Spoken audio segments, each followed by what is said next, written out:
Hello, and welcome to the first session of the BJCP Beer Judging course. In this first session, we'll be covering some background for BJCP and the general outline of how competitions are run. This is the first time we've run something on a Google Hangout, so please forgive any technical difficulties. I hope you enjoy the session. Thank you. So this is going to be a start of a monthly course of introductions to BJCP Judging.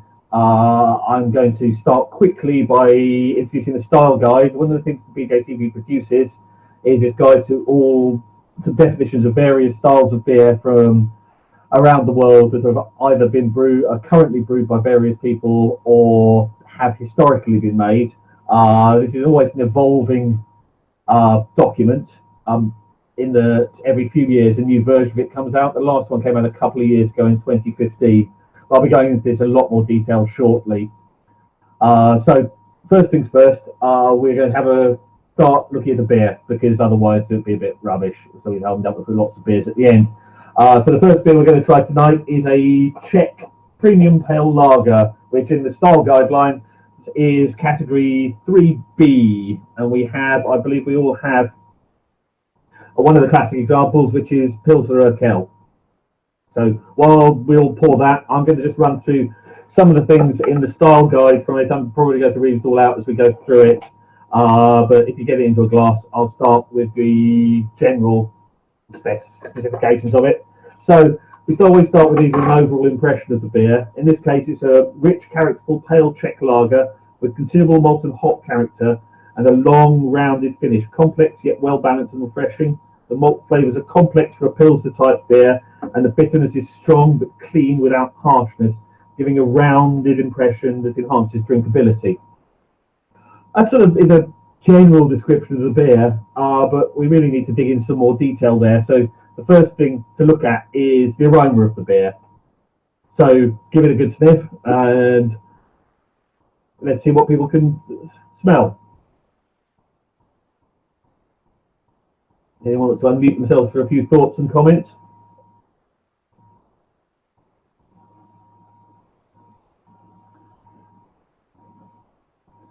So, from the description, you get let me go to a sheet. What I've done is I've slightly cheated on a couple of these beers. I've actually filled in a score sheet for them earlier in the week. In advance with some of them, I got a couple of bottles. So, the things I've pulled out of this one are a medium level of malts, medium high level of hop flavour, low esters, no phenolics, no alcohol, medium low sweetness, no acidity, with the multi descriptions focusing around grainy and bready flavours. Aromas. This is aroma I'm reading out at the moment. And the hops around floral, herbal and spicy. And my general comments in the aroma are a balance of bready, grainy malt and spicy hop. Hop aroma is quite high. You want to pitch in? I think it does have fresh sort of grape. Did that work? Yeah, this is one of the things we will be working through as we go through this is how to turn what you can actually smell and eventually then taste into words. Getting to know those words, we'll get onto more in the next session, which will be really about tasting and judging beer. At the moment, this is just see what we can get at first impressions. So the style guideline says medium to medium high bready rich malt and medium low to medium high spicy floral or herbal hop.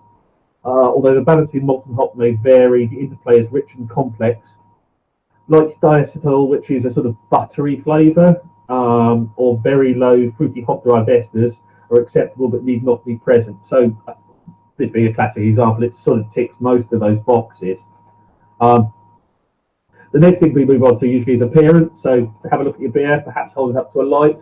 Mine's gone surprisingly low on the head, but I think that may just be my glass. So actually, I've got a comment on it here. So what we're looking at is the colour of the beer.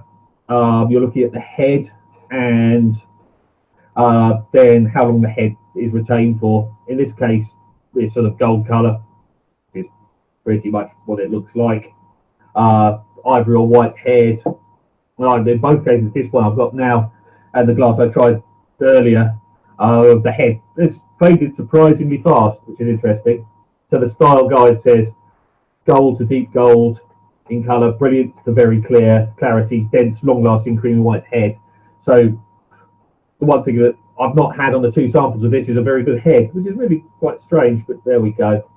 All right, so quickly moving on to flavour, which is the next thing. This is where you actually get to drink the beer. Bonus. You could. There are a lot of things we can do while tasting the beer, but once again, we'll cover those in more detail in the next session. In this case, I think we're more looking at what we can pull out to the general level. What I've said here is medium malt, medium high hops, low esters, no phenolics, medium sweetness, medium high bitterness, no acidity and harshness, grainy and bready again in the malt, floral, herbal and spicy again, balance to the hoppy side, and then good grain and bread notes heading to the white bread crust, bitterness on the high end of the style. The style does go quite high. The description here is rich, complex, bready maltiness combined with pronounced yet soft and rounded bitterness, floral, spicy hop flavour. Malt and hop flavours are medium to medium high. Malt may contain slight impression of caramel. Bitterness is prominent but never harsh. Long finish can be balanced towards hops or malt, but it's never aggressive. Be tilted either way. Light to moderate diastole and low hop derived esters are acceptable. But need not be present. Anyone? Any other thoughts on that?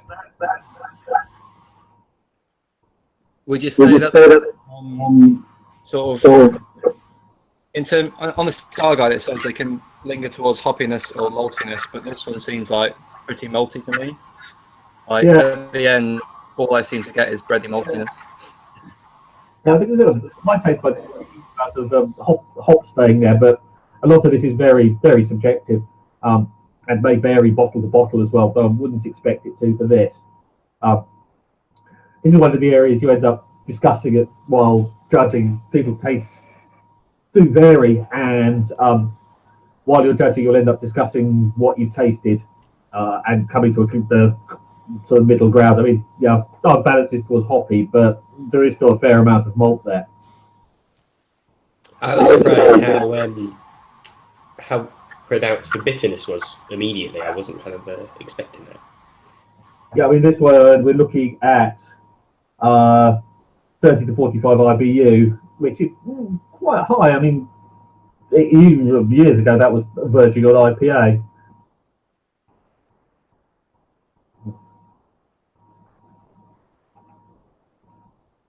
Sorry. Unlocking the other computer.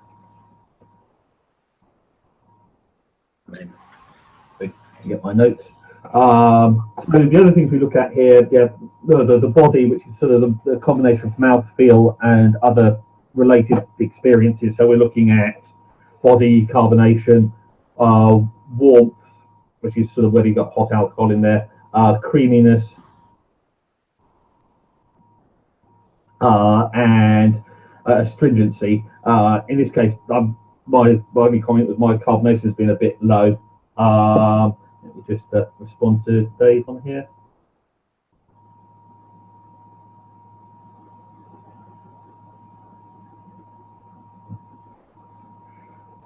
So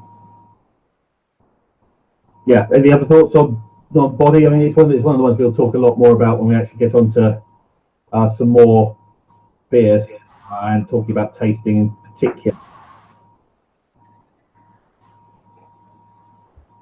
Cool. Well, I think we can continue drinking this beer while I move on to talking about a few other things. I mean, the last thing in the style sheet, in the score sheet, is an overall impression mark. But we will talk about that one later. So we've got a beer. So why judge it? Well, there's a lot of reasons why you'd want to judge beer. It is obviously very subjective. Everyone's taste buds are different, but we can start to get an understanding of the problems with beer, how to make better beer, and help each other just pull out various problems we're having in the brewing process. So to pull out off flavors, things that have gone wrong while making the beer.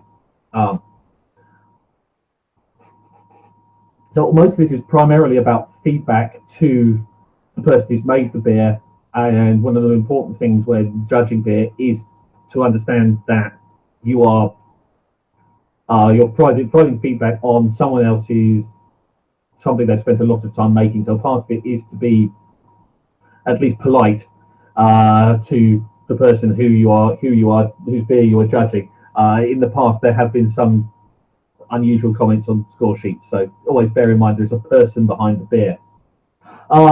So this is, of course, going to be primarily about the BJCP, the Beer Judge Certification Program. There are a couple of other organisations that judge beer in the UK, the National Guild of Wine and Beer Judges being the primary one.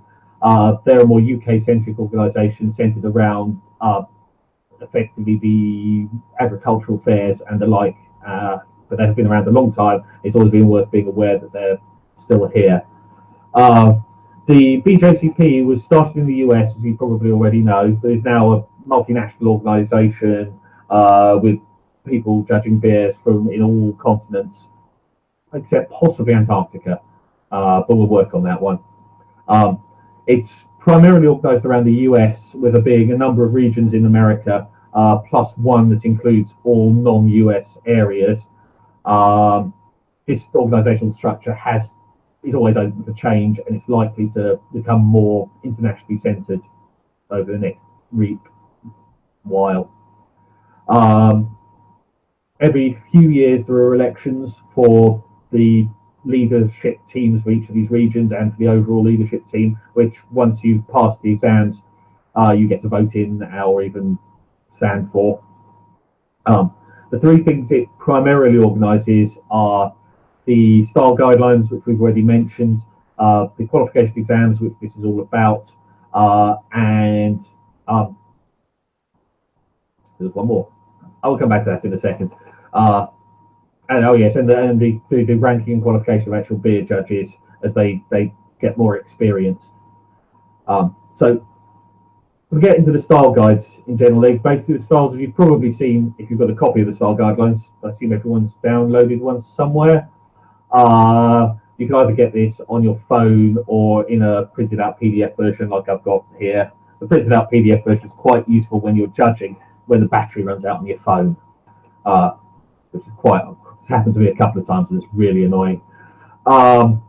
So within the style guidelines, each beer style is categorized into two levels of category. There is a high level of category, for example, the Czech lager that we've already tried. So we've got theirs. And then within there are a number of specific styles of Czech lager. In this case, there's a Czech pale lager, a premium pale that we're trying. There's an amber, and there's a Czech dark lager. These styles will have descriptions, which we'll go into more detail in the next session, and also some commercial examples. The beers we're trying tonight are all in a list of commercial examples for the styles we're tasting. And these commercial examples are also sometimes described as classic examples, in that they are among the ones used to define what is in the style guidelines.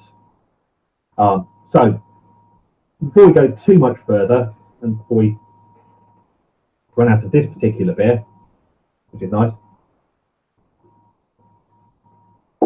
we have to try our second beer.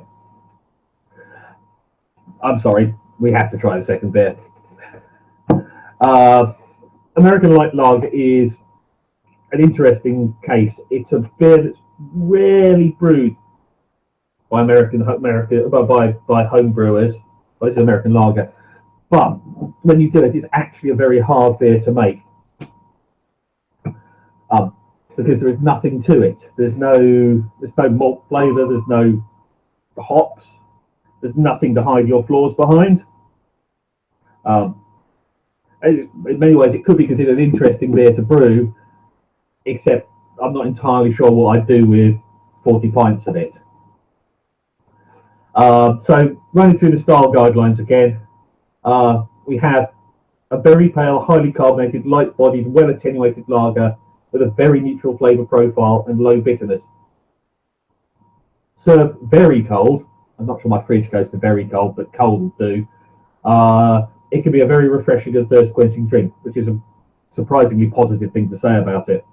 I haven't tried this one before. I filled in a score sheet because I don't want to ever drink 2 bottles of it.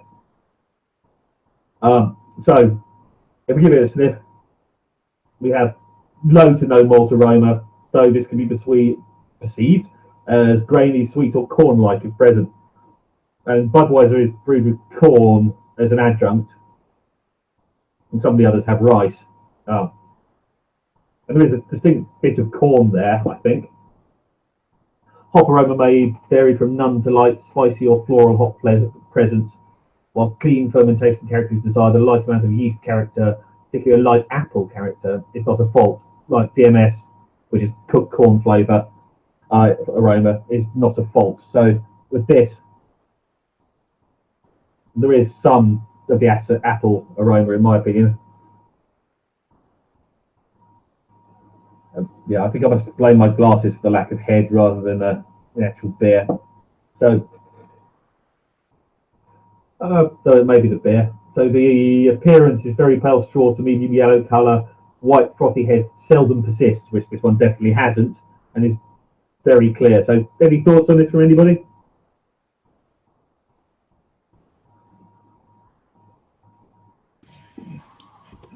It doesn't smell. Craig, do you want to go first? Yeah, there's definitely disappears on this one quickly. So it was white, it disappeared quickly. While it was there, it was white. Yeah. Sam? I was just going to say, it smells not pleasant, really. It's just kind of like... I was amazed in the description it says low to no malt aroma. Like you can have something with no aroma. As I say, this is one of the most challenging beers to brew, and there's no way to consider the people who make it not to be good brewers. The beer might be awful or not taste of anything, but it is a real challenge to make, and shows how far the spectrum of beer goes.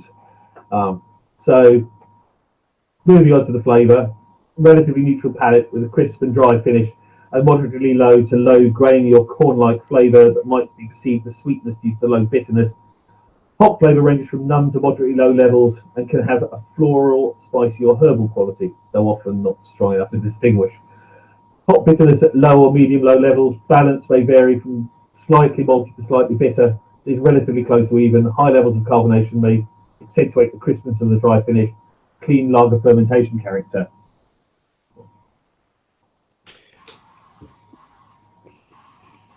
Yeah, I think I can pull out corn there. Yeah, basically slightly sweet and not much else. It definitely has a low to medium low body and carbonation. The most interesting thing on this is in the comments, in that strong flavours are a fault, which I don't think we say in any other beer style.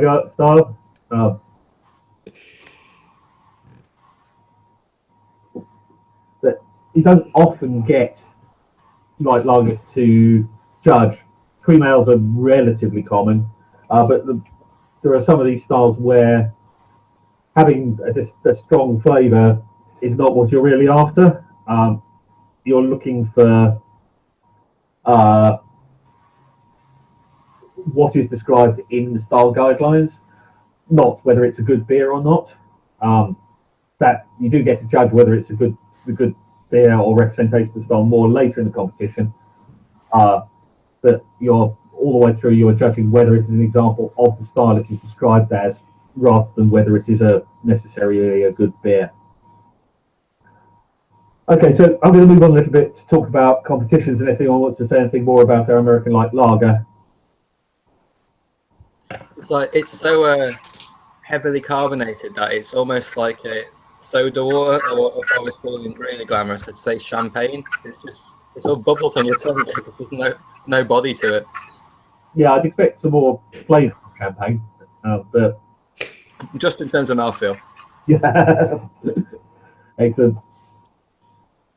So the carbonation is really, really fine as well. Like the Pilsner Urquell is lower carbonation. You could perhaps feel it a bit more because the bubble's bigger. This is so tiny, it's weird.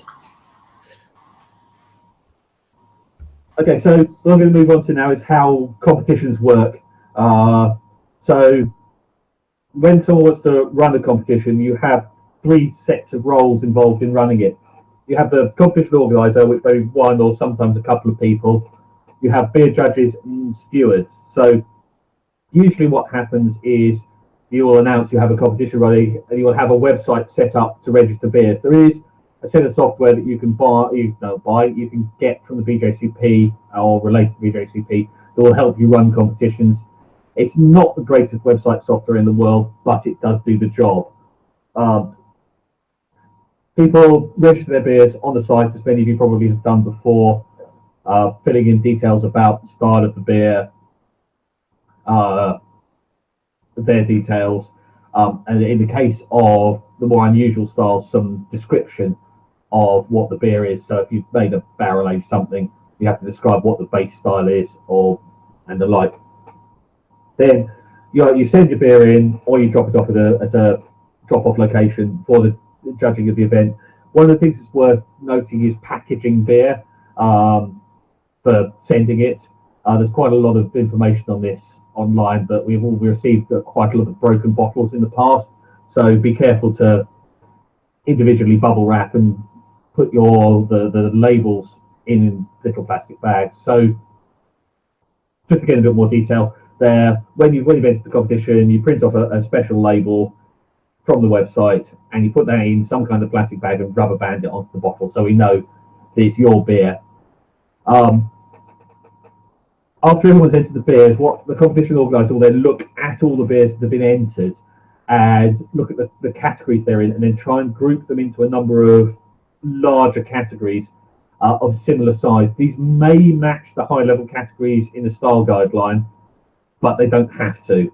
Quite often you'll bring together, say, some of the British beer styles together, and quite often you'll bring together things like the sour beer styles that there are a couple of categories for, and sometimes some of the lagers will often come together into a larger category.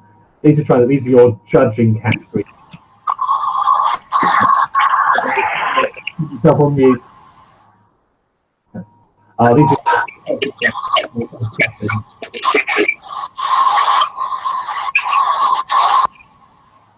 are that the beers will be judged in. We're trying to make them the same size, each of these categories, so that you have an equal chance of winning. Dave, if you just joined us, we're on to beer number 2, which unfortunately is the Budweiser. If you've got the Pilsner Urquell, I'd probably move on to that to start with. So we've merged these categories together. So you get all the beers that are entered, you get them into these separate categories of similar sizes that are all approximately similar and can be judged against each other more easily. And then beers are all there at your delivery location, and the day before, the day at the start of the competition for smaller ones, you spend quite a lot of time anonymizing the beers. So you take the labels that they've been delivered with off them and put some stickers, usually stickers on with just numbers on them, so people can't, when you're judging a beer, you have no idea whose beer it is. The software you get will allow you to de-anonymize the beers afterwards. So after the competition, we can work back to whose beers were which. Richard, we've already started on a couple of beers, so if you want to go for the Pilsner Urquell or the Budweiser, whichever is your preference, we can go from there. Okay, so we've merged the categories together. We've got them all separately labelled. The labels are replaced by individual stickers, and we end up with a table of beers arranged into categories for judging. These categories or these large level categories all set up separately. And if you look at the either an American Homebrew Competitions website or the UK NHC's website, you'll see some pictures of tables covered in bottles of beer. We should have at least 2 bottles of each beer. Usually 2 is a minimum, usually with quite often we'll ask for more. This is for 1 beer will be judged in the first round of the competition, and 1 will go through to the best of show round, which we'll talk about in a little bit. If there's a problem with the first beer, we'll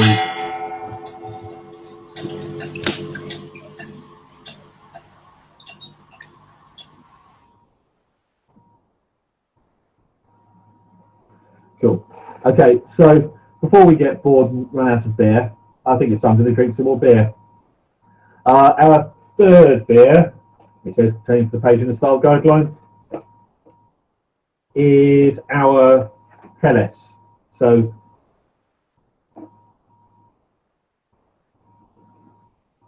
this is, he says, making sure he's got the right page.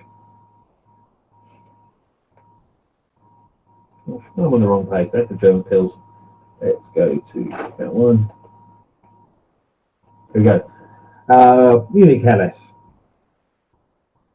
So I think we've all got Augustiner Lagerbier Hell. Those of us who managed to get hold of it. Yep, that's the one. Excellent. So once again, I'll have a look through the style, talk through the style guide while we get it into a glass. So the overall impression here, we've got a clean, malty, gold-coloured German lager with a smooth, grainy, sweet malt character, flavour, sorry, and a soft, dry finish. Subtle, spicy, floral and herbal hops and restrained bitterness keep the balance malty but not sweet, which helps make this beer a refreshing, everyday drink. Aha. Now in this case, I do have a head. That's much better than the previous two. It's probably interesting if we've still got some of the previous ones, in particular the Pilsner Urquell, just to be able to compare some of these around, and in particular this Helles with the Pilsner we've got next. So first thing, as we've done before, that we're looking at is the aroma, and in this case I have actually done this one before. Czech Premium Lagerbier Hell. That's the right score sheet. So with a couple of these, this is the second one I've actually tried before. For me, in the first of this, I got medium high, grainy and bready malt, low to medium hop with earthy, floral and spicy, low esters, no phenols, no alcohol, low sweetness, no acidity, and then the words are moderate to high, grainy aroma with bready hints, spicy hop in background, low floral and herbal notes, white bread crust. So, anyone got any further thoughts on this beer just from smelling it?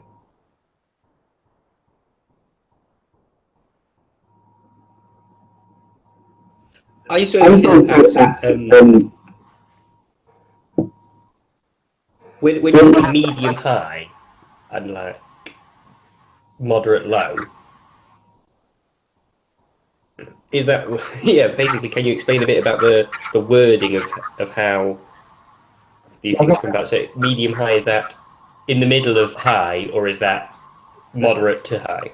Moderate to high. I'll talk more about the score sheets once the next time, but let me hold this one up rather than doing one. This is the checkbox score sheet. It's probably coming up backwards, knowing all these video things. If you look on this side here, you have a series of checkboxes from low to high for a number of the features of the aroma and the flavour. I'm using a medium high to be between medium and high. There's a lot of words that will come into this. We'll go into more detail. And these how you rate these things is quite variable. Because I mean, this is medium high for in a grainy bready thing, but it's not the same as a medium high would be for, say, something like a porter, where you have much more roasty, toasty flavours that are much stronger flavours in general, or aromas in general. Any other thoughts or questions on aroma? I'm getting a little bit of the sulphur that you often get in lagers, which is...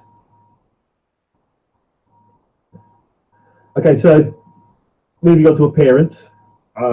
Medium yellow to pale gold, clear, persistent, creamy, white, foamy head. I think it sort of fulfills most of those.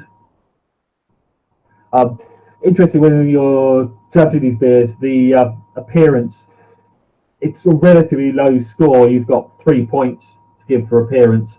and often you give 3s and 2s here, unless it is something like this Helles and it looks like soup. You're quite forgiving actually about haze in beer, because often these beers have been through Parcel Force or some other box juggling service, who will throw it all over the place, and then on the day it may not have been handled incredibly well, because while you're setting up the competition, you are moving around 600 odd bottles of beer. Some of them will get a bit shaken up, so having a little bit of yeastiness in it, you're usually quite forgiving of. We're getting better at handling beer, but it is still the volume involved. Sometimes they do get dropped or fallen over, and Parcel Force or whoever else you sent it with are infamously terrible for juggling, breaking bottles. Okay, so digging into the rest of this beer, should we try to actually taste some of it?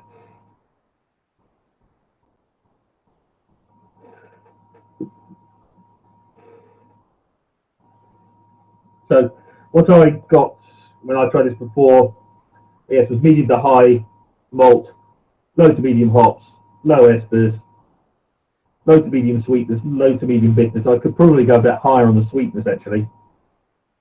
With the malt described as grainy and bready, the hops as woody and spicy, and the balance towards the malt.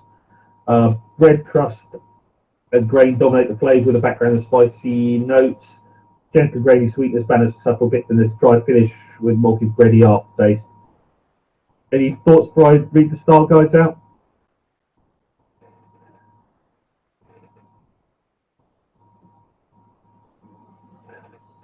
I don't know how to describe it. It doesn't come across as, but maybe it's the bread crust that you're talking about. It's sort of, there's definitely a malty sweetness, but then there's quite an astringent. Well, I wouldn't say it was bitter, but there's a bit of astringency at the end. Yeah.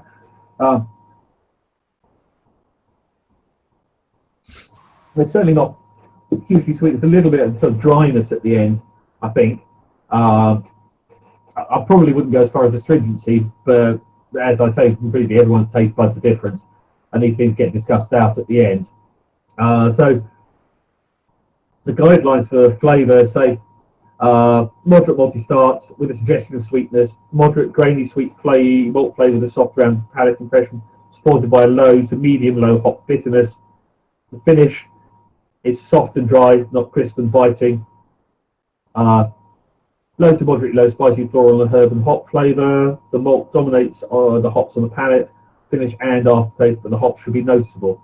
There should not be any residual sweetness, simply the impression of maltiness with restrained bitterness. Very fresh examples will seem sweeter due to the fresh, rich malt character that can fade with time. And then mouthfeel, medium body, medium carbonation, smooth, well-lagered character. So one of the interesting things you find in the style guidelines in this newest version is you also have a little bit on the history of the beer, and where it's originated from, where it's currently brewed. So in this case, we've got just a couple of lines of note saying it was created in Munich in 1894 at Spartan to compete with the Pilsner styles, currently the most popular style in South Germany. What we'll be doing after we got through the next session is getting the Pilsner out, and these two beers are quite interesting to compare because there are similarities, but there are still some quite big differences between them. Okay, so any more thoughts on this beer before I move on to the next bit?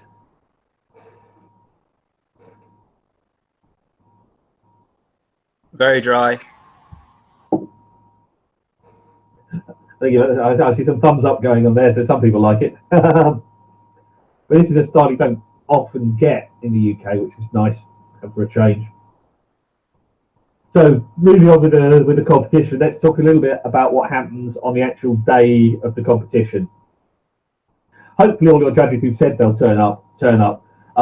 As a judge or a steward, who I'll talk about in a minute, you also register on the website saying you can turn up on the day to help judge or steward. The stewards are the people who are responsible for organising that the right beers get to the right people at the right time.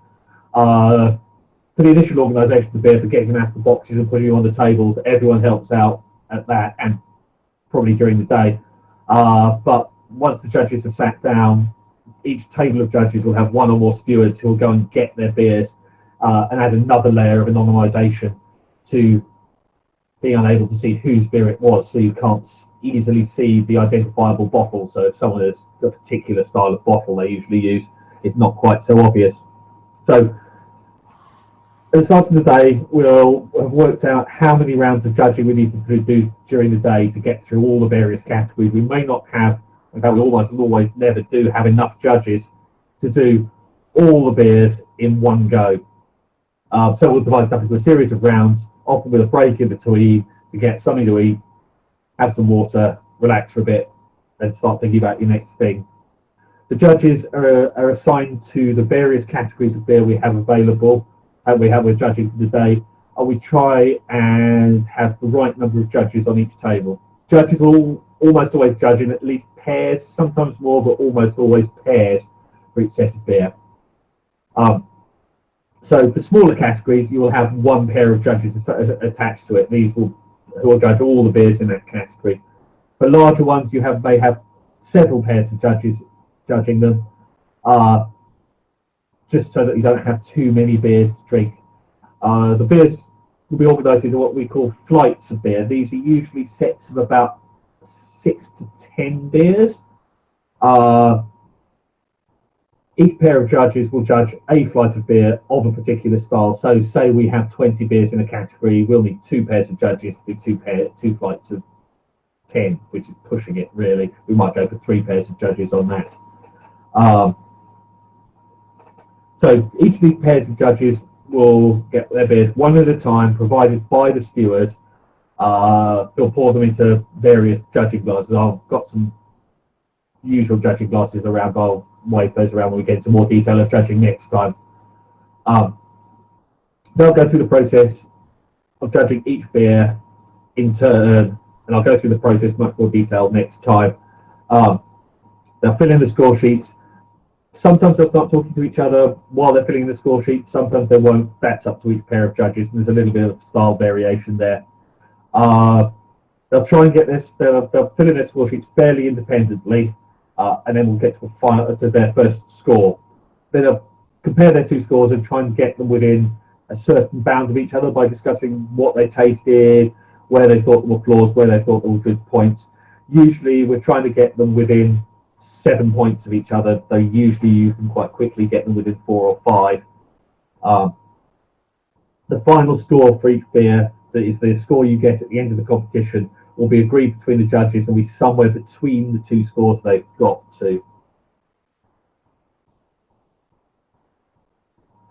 So, in the small categories where we have 1 pair of results, the top 3 beers will get first, second and third prize for that category. But where we have multiple pairs of judges, it gets a little more complicated. When you have pairs of judges, their scores aren't very rarely lined up precisely with each other. So pair 1 may be judging a couple of points higher than pair 2. So you can't really just go for the highest points to win that category. So what you tend to do is get the top 1 or 2, or sometimes even 3 beers from each pair of judges and get them into what we call a mini best of show. This is where either all the judges try these beers again or just a subset of them. In this case, we ignore entirely the scores they've had before, and we're trying to rank the beers against each other to find the top ones within that category. Normally you do that by knocking a few out at a time, so you decide that these 2 are not quite as good as the rest, so we take those out and we go through it until we end up with the top however many we need, usually 3. Sometimes you have some honorable mentions, which basically are really good beers who didn't quite fit into those top 3.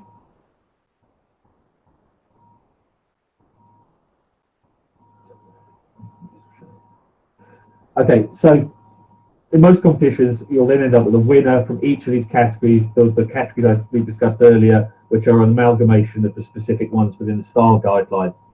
These winners go through to what's called the best of show.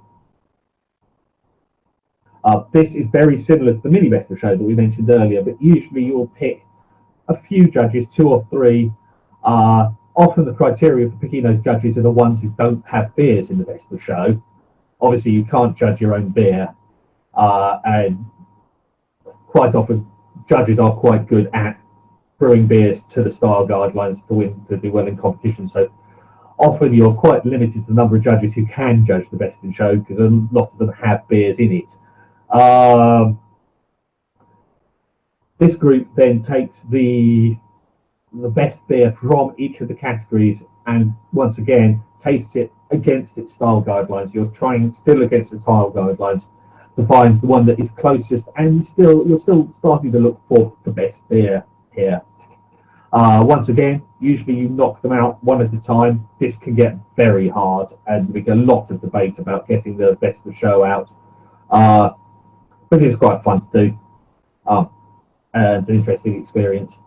And you get to try some really good beers at that stage. And then at the end of the competition, all the score sheets are collected in, and the marks are entered into the online system to get the scores back to the brewers. Getting the score sheets back, as some of you who enter competitions may know, is quite a slow process. There's quite a lot of work going on at the moment to try and speed this up by using barcodes and the like. At the moment, you have to literally go and scan every score sheet and match it up to the beer and the brewer, which is really hard work. So be patient while waiting for your score sheets to get back.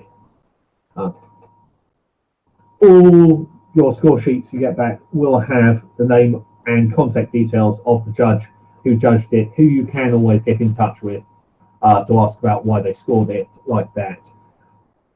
Try and be nice, because often the judges will have been in the middle of doing 8 beers and will have trouble remembering it. But if you show them the score sheet, often they'll remember the beer and be able to go into more detail about what they thought the flaws were and what the causes were.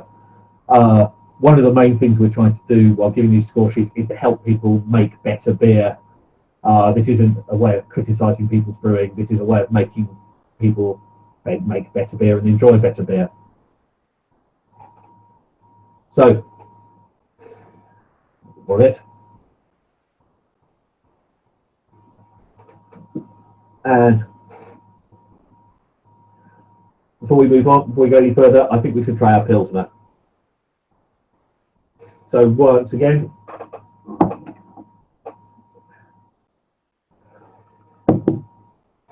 one thing I'll mention, while we've got all these open beers, these things are quite good. Dave will know what they are. There, you can reseal your beer bottle and drink the rest later when it's not flat. I'm not going to bother to do it to the Budweiser. These ones are, you can buy these from sort of Poundland and things, but these are slightly fancy ones called Silas.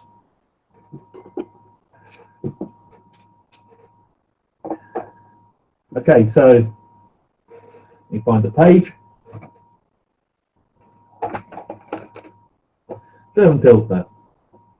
So we're looking at a light-bodied, highly attenuated, gold-coloured, bottom-fermented, bitter German beer, showing excellent head retention and an elegant floral hop aroma.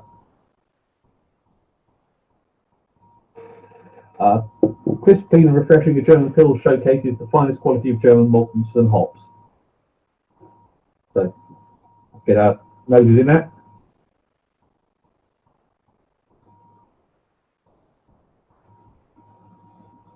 Now, I'm sorry this beer proved so difficult to get a hold of. Who's got the tonic and who has the other one's a Paulaner, wasn't it, I think? Yeah, Paulaner. Yeah, I've got the tonic. So there will be some difference in what we're tasting here. But all these beers should be classic examples of the style, so should show some strong similarities, I hope. So,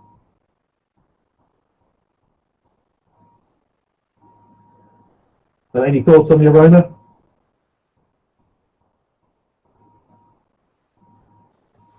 There's a slight minerality to it, although that could be my glass. Yeah,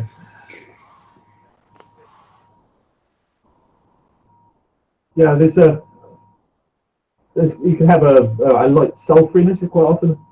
That sometimes comes from the yeast. but it could be the water. Which I don't know the specifics of the water this one is brewed with. Any other thoughts? To me, between the Czech and the Helles, it's not got the breadiness of either, but it's got some more of the bitterness and the hops coming through. But it was very sweet smelling the Helles. So, yeah, the comparison between the three is quite interesting, which is one of the reasons we've got all three together here. So the aroma here, we're looking at medium low to low grainy sweet rich malt character, often with a light honey and slight toasted cracker quality. One thing you do have to be aware of with these guidelines is some of these words are slightly American. So biscuits can mean two different things. It could be biscuit like it does to us British people, or it can mean American biscuit, which is more like a savoury scone. So you need to be a little bit aware of who's written them. I think these ones are written by Germans, so biscuit's likely to mean biscuit. One of the things this latest version of the style guidelines has tried to do is get the styles for a particular country written by people from that actual country. So where was I? Distinctive flowery and spicy or herbal hops, clean fermentation profile, may occasionally have a light sulphury note that comes from the water as much as the yeast. The hops are moderately low to moderately high and should not totally dominate the malt presence. One-dimensional examples are inferior to more complex ones, where all the ingredients are sensed. May have a low background note of DMS, which is usually described as cooked corn or cooked vegetable.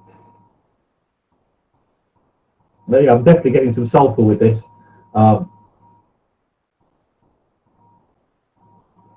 And some hoppy aromas. So the appearance, yeah, straws are like gold, brilliant to very clear, creamy, long-lasting white head. One of the things we've done here is we've had these beers out for probably most of an hour by now, and they're starting to get a little bit warmer. One of the more unusual things about judging lagers is you're almost always judging them warm rather than cold. Most judging locations don't have enough refrigeration to keep the beer cold, especially in the UK. Some of the big American competitions do, but we usually don't. So it's good to actually try these beers both cold and warm to understand the difference in the flavours. When you're doing the exam, the beers will almost certainly be warm, whether we do a lager or not. Warmish, cellar temperature is usually the best we can do. So it's worth understanding how the flavours change as they warm up and the aromas. So let's give it a try.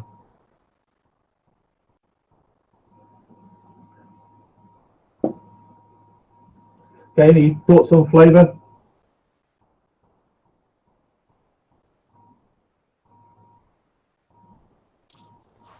It's quite sweet. I think some of that is the fact it's warmed up quite a bit. If you try this colder, I think the hop will be more present.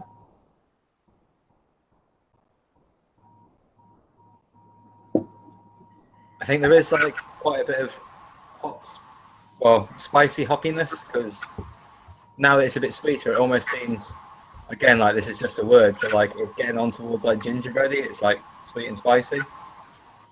Yeah, I mean, getting these words to describe the flavours is part of what we're going to be trying to do over the next few months. Because, yeah, describing what you're tasting is really quite hard. But yeah, I like gingerbread, that's a good word. So from the style guidelines, we have medium to high hop bitterness, dominates the palate and lingers into the aftertaste. Moderate to moderately low grainy sweet malt character, supports the hop bitterness. Low to high floral, spicy or herbal flavour, clean fermentation profile, dry to medium dry, crisp, well attenuated finish with a bitter aftertaste and a light malt character. Examples made with water in higher sulphate levels often have a low sulphury flavour that accentuates the dryness and lengthens the finish.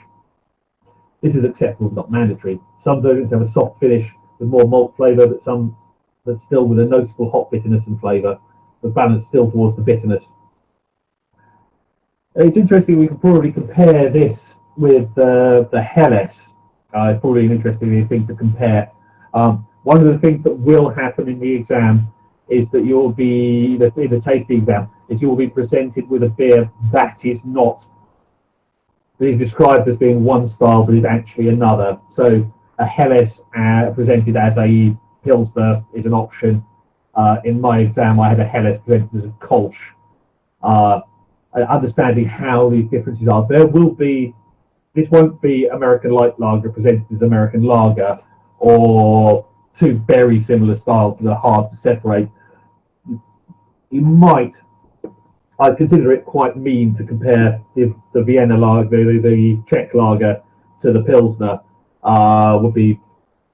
But comparing the Helles to the lager or the Czech would be more likely. Because there are obvious differences between them and the styles don't overlap so much. We will once again go into more details of the exam in one of the later sessions. So, okay, so the final thing I was going to talk about was some general things about competitions. Since beer judging is very subjective, it's worth entering a single beer into multiple competitions. You'll then get some more general feedback on it. You'll be able to compare multiple judges. In a normal competition, you get two judges that have spoken to each other, and it may be your beer has had a transport problem, as in the Royal Mail has thrown it off a train, kept it in a boiling hot warehouse, set fire to your box or something. So entering beers in multiple competitions is always a good thing to do. There are competitions out there that don't follow BJCP style guidelines. They're also interesting. We run some with the Manchester Homebrew Group. There are also some other global ones like SJ Poor, who's a YouTube guy, who also runs a global competition that's worth looking at. It's definitely worth going to competitions if the one's being held to try and help out. We're always looking for people to steward. Once you've done the online exam, which I'll once again talk about next time, or even before, you may well be invited to judge. If you go along as steward, you're not just being asked there to help out. The judges will almost always offer you a sample of each beer and allow help talk through their thoughts on it with you, and then you'll go out and have some beers and some food afterwards, which is usually good fun. We've got a few competitions coming up. There's probably a London one, but I don't know whether it's coming up. The National's coming up in a couple of months in September. Bristol. That's usually good fun to get down to, even if Bristol's a bit of a pain from those of us in the northwest. And we will be running a beer judging session at one of the Manchester Homebrew meets in the next couple of months. I think it's July, but I'm not entirely sure. I'll put that on the group, where we will be judging each other's I believe it's dark beers we're going for, so porters and stouts, using one of this particular score sheet, the checkbox one, just to get people a little bit more practice on using the score sheets. While we often use this checkbox score sheet, for this course we don't need to get too focused on it. I will talk about it, but when you do the exam, you won't have the checkboxes. It's just a free-form score sheet. But I will go through that in more detail when we get on to talking about the exam in the next session, in the next couple of sessions. Cool. So, have people tried all the beers? Any thoughts on them as a comparison?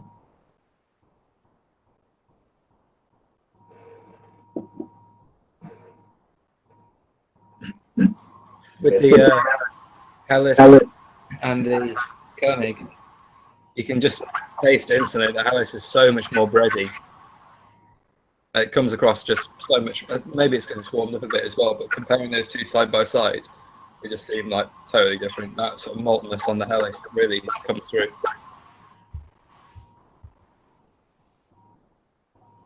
all the style groups we're going to try during this course will be all similar ones, and they're likely to make the sort of thing that would make one of the judging categories in a competition. So these are all groups you're likely to be judging at the same time.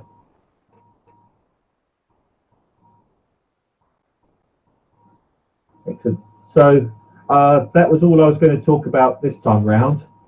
I'll leave you all with your various beers to drink. Anything anyone wants to add in before we finish? We're just going to add a comparison on the two Pilsners as well.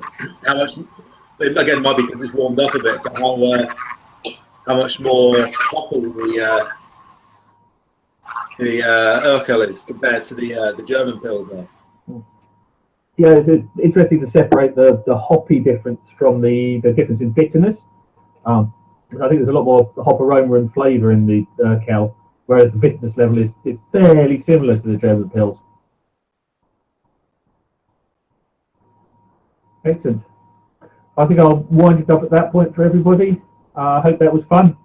I'll get the details. We'll have the list of beers ready for the next one. I think we're on to dark beers, but I'll have to look at the list.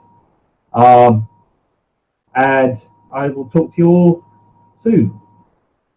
I'm going to convert this into a YouTube video for everybody who hasn't made the session. Drop me a line if you want me to block you out or anything, or hide you. Excellent. Cheers, everybody. Cheers, Rich. Thank you. Thanks, Rich.